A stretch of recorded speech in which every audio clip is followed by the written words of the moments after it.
Good evening, Lisa. Good evening, Andrew. Are you being served? Yes.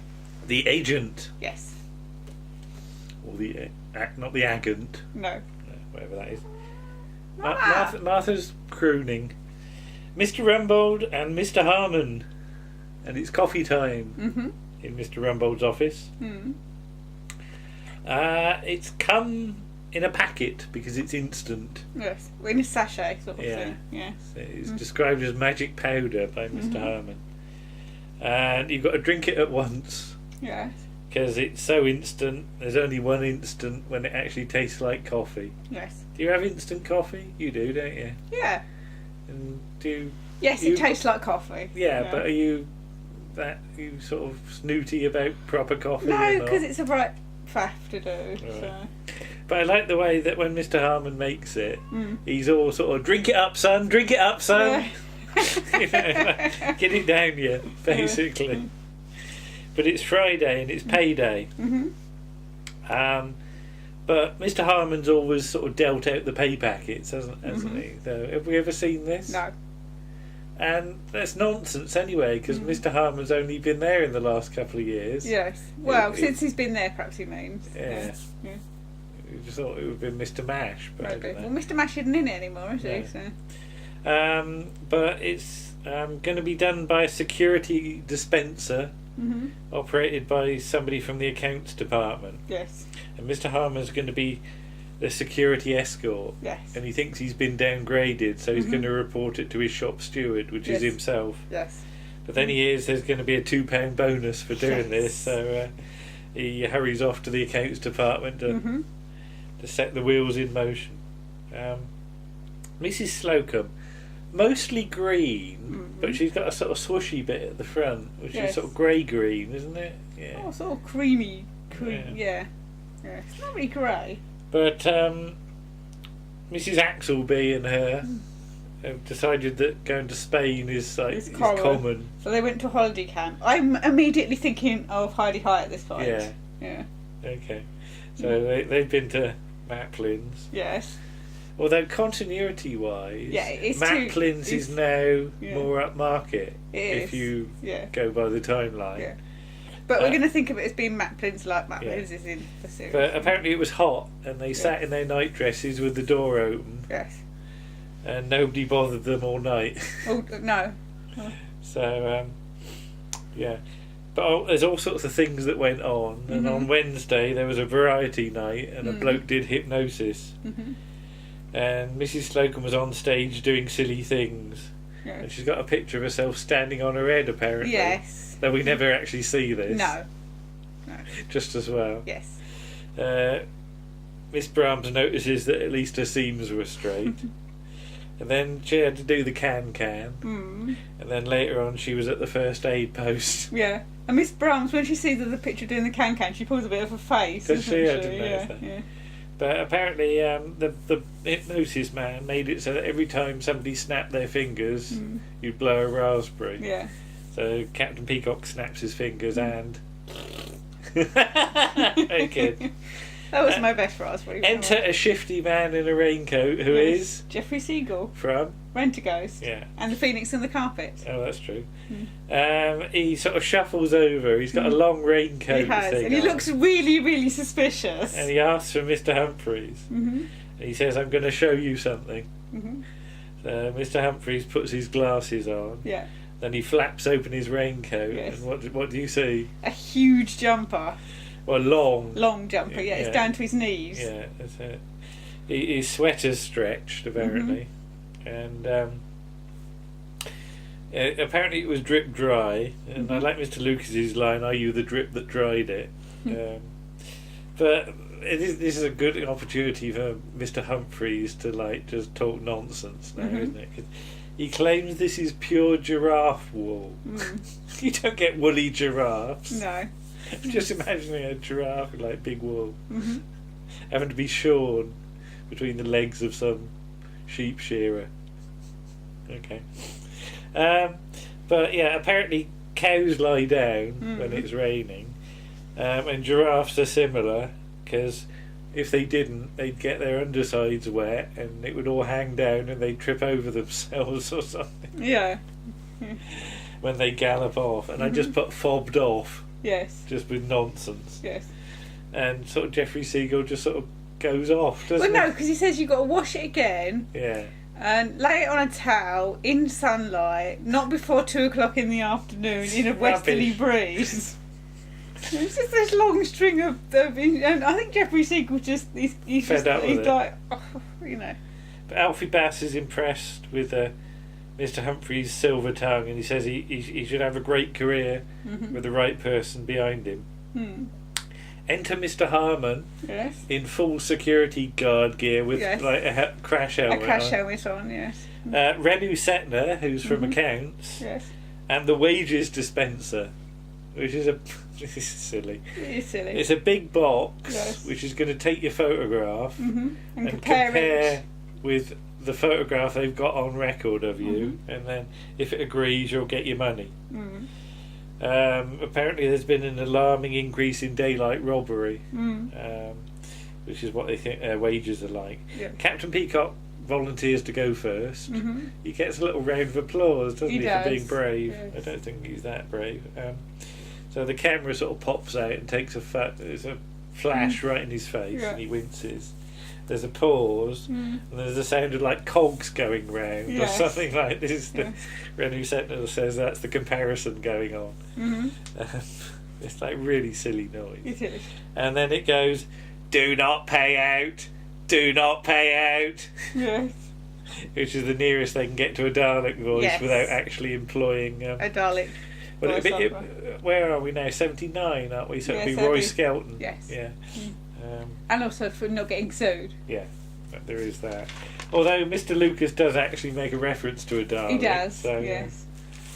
But, so they look at, the machine displays what the photograph it's trying to compare to.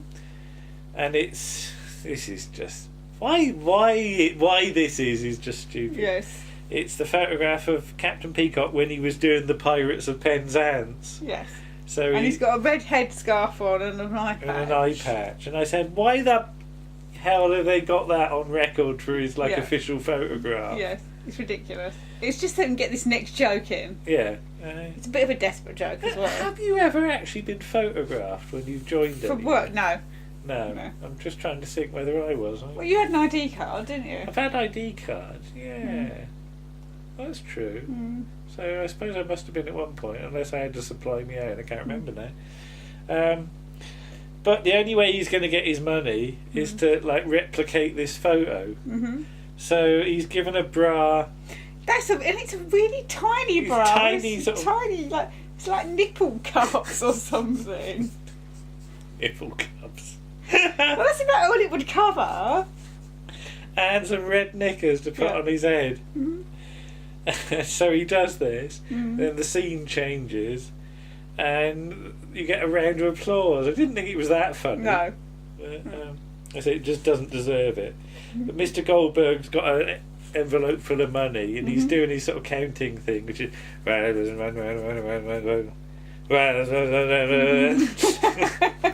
he's good at. He's done that before. Yes. I like it when he does that.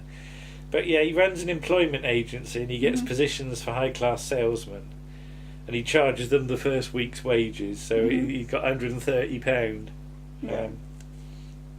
because he's just fixed somebody up as head of stationery and greetings cards at Lally and Willits. And he asked Mr. Humphries what he knocks up here, and there's a sort of whispered conversation. And Alfie Bass hears what it is, just goes. But yeah, then he tells him what he could get at Harrods, and Mr. Humphries is amazed. And he says, people who haven't got what you've got are getting it. This whole thing about what Mr. Humphries has got. It's like sort of vitality and youth and things like that. And experience. Yeah, and he says there's no harm in asking, as his old choir master used to say. Sounds a bit dodgy.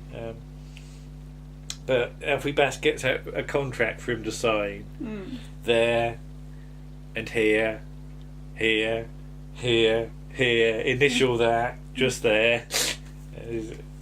and Mr. Humphries doesn't get a copy because he's signed the bit that says he won't get a copy.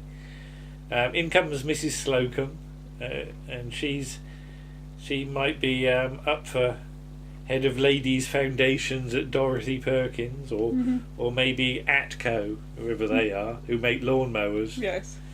Which is for £200 a week. Miss Brahms comes in with a biscuit. She's had a firm offer in beds for £300 a week. But this was in Cairo and she was on sale or return. Yes. The canteen manageress and one of the staff have come in and they're all nice to him as well. You've never seen all this, have you? He's like really popular. Lally and Willits are on the phone. He gets the phone brought to him and they like the sound of Mrs. Slocum. And then there's some sort of banter over what age she could pass for. And she claims 30ish at first. Yes. Do you believe that? No. But they want somebody who's sort of 50ish. And they say, what's her what like? Big. Very big. And that's her personality, apparently. Yes. But yeah, he says he's very excited about Mr. Humphries as well. Is he what? I don't think so. Turns out they're asking whether he's a militant trade unionist, and Mr. Humphries points out not with these suede shoes. And then Mr. Goldberg looks at his watch, which is very nice, and it's inscribed "Thanks for everything" from Maggie. Can you believe that? Don't know. No, don't know. So there's letters for young Mr. Grace. So his secretary has to guide his hand. She's quite good at that, apparently. Yes. G-R... I know how to spell it. And his nurse comes in with his new spectacles. Yes. What do you mean, yes? I mean, yes. What's the first pair like? The first pair are just like the magnifying glasses. They're like the bottoms of milk bottles, Yeah, aren't they're they? really thick and make his eyes look huge. They're like sort of worse than Mr. Magoo, isn't it? Yeah. Then he's got his reading glasses, and he has to sort of look in the mirror. And I like the line, he's wobbling about so much that he wonders if there's an earthquake.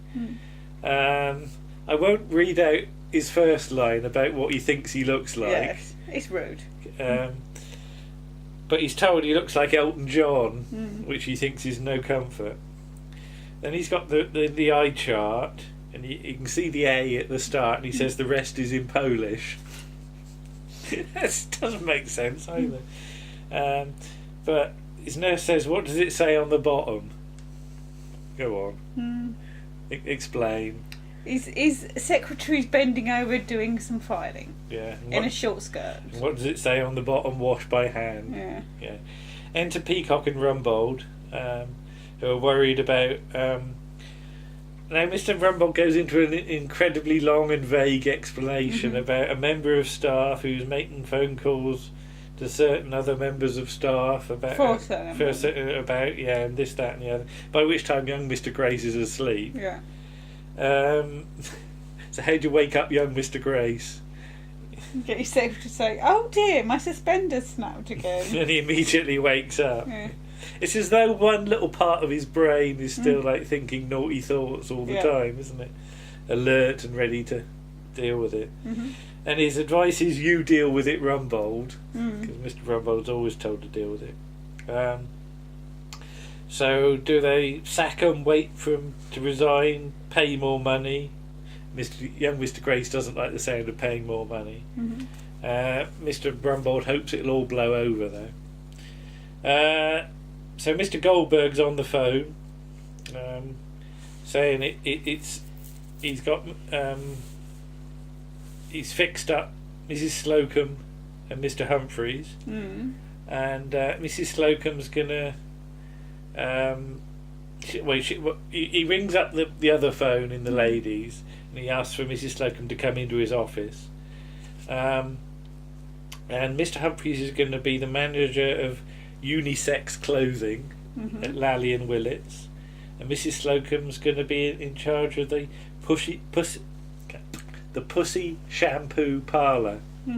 You don't shampoo pussies. Do you not? Cats do not like being washed unless they're a certain type of cat. Yeah. You ever try to wash Martha? No. No. No. And he advises that they should make them sack you to get a wrongful dismissal thing And going severance pay. and have a settlement and all that. So Captain Peacock points out that there's a wife of a director over there, so Mrs. Slocum goes off to deal with her. And Mr. Humphries, if he's rude to Captain Peacock, and I like his manly walk as though he's John Wayne. Yeah, he does a sort of real cowboy swagger, doesn't he? Like the Hofmeister bear. Yeah. He goes over to Mr. Captain Peacock and says he's going to tidy his counter like he was told to. So the director's wife is Peggy Ann Clifford. Yes. Ex of Hancock's Half Hour. Yeah. And she's complaining about a skirt. Yeah. She says the colour is foul and it's too expensive and it rides up when she sits down.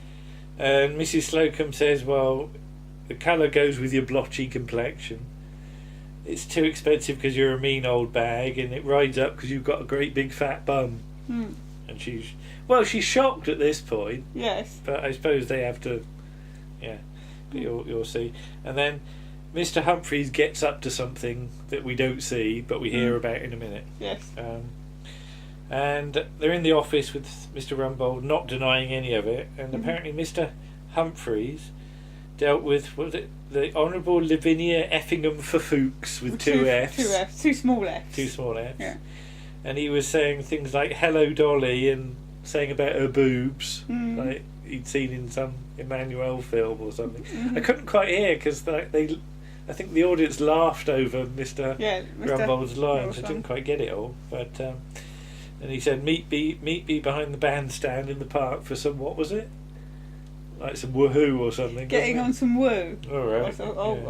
I'm pitching some woo. Pitching some woo. Yes. What does that even mean? I have no idea. As Arthur Brough would have said, I don't even understand it. Yeah. But yeah, so they've had some letters back, and apparently the director's wife was a member of a religious sect. What were they called? Morning Glory or something. Yes, who always tells That's a song by the Wurzels. Right. Morning Glory.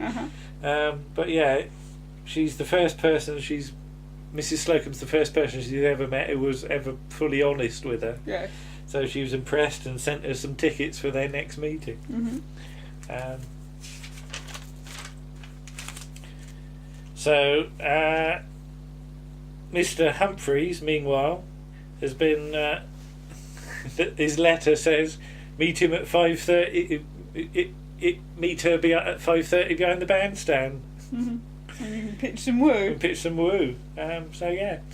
So Mr. Humphries and Mrs. Slocum get new contracts out of this, with a 50% rise, and it seems like Mr. Goldberg seems to be taking on Captain Peacock and Mr. Humphrey and Mr. Rumbold as well, because he's on the phone again. Mr. Goldberg wants their first wages though, but they're not having any of that, and Mrs. Slocum rips up the contract, and he's told to sue us. They can't have a drink to celebrate because Mr. Humphries has got an appointment at 5:30 behind the bandstand, and off he goes, all excited. There you go. That's that one.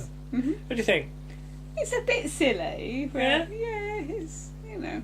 I thought it was one of the more sensible ones actually, because it felt like there was a bit of a plot. Yeah, there is a bit of a plot, but it's a very silly plot. Oh yes, it is, but there was no, there's no silly costumes or song and dance stuff. No, we'll leave that for next week. It did actually fulfil the 30 minutes, I thought. So again, there's some very. It's nice to see Alfie Bass actually being given something to do. Yes. Because you get the feeling that they've actually written that for his character. Yes. He's not just filling a generic slot. No. So no. Yeah, which perhaps happens for. In some other episodes, yes. So I think that's quite a good one for him, and he sort of. I like the scene between him and Mr. Humphries when they're in the canteen, sort of whispering and stuff. But yeah, that's almost all for this season, isn't it? Yes. Apart from the Punch and Judy affair, the Christmas special, which isn't actually very Christmassy. Not really. No. So it's all right to do it in May. We can do that. Okay, we'll see you again then. Okay. Bye-bye. Bye.